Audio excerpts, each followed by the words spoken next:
This is Dave. His badge number was 76. I didn't think that it would be this close to his likeness. Well, the eyes were fairly deep set. It began with a sketch. And it wasn't a wide nose, but it was a prominent nose. There was a more fullness on the sides of the lip. I have a little microcrystalline wax here. Later, a wax impression.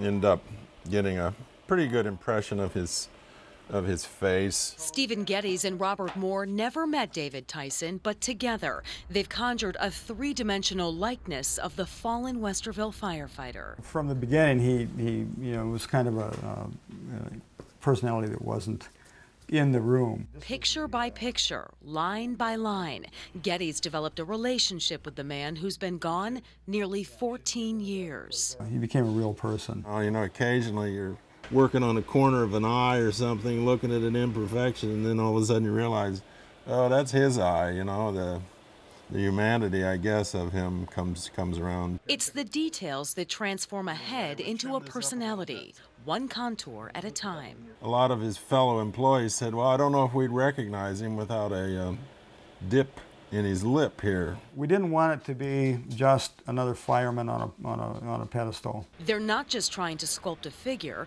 they're trying to resurrect a fallen hero. He, went in one side doing his job, and as a result of the way the fire went, he becomes a memorialized figure. You can see the texture of this side represents the charred walls he went through while making that crossing.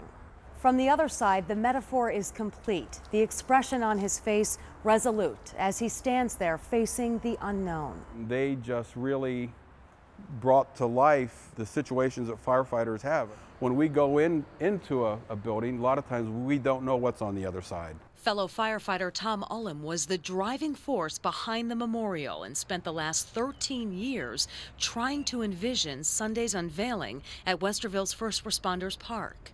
I think it'll be pretty much undescribable for me because it'll be like it finally happened. I know it'll be emotional. An emotional journey for the three men that stood David Tyson back on his feet, and a crusade to recognize all fallen heroes. It's a beginning of people being able to come and just see and learn about firefighting and firefighters, and a lot of times the sacrifice they have to make. I think it's probably proof that you never want to, count a fireman out. Ashley Berry, 10 TV News.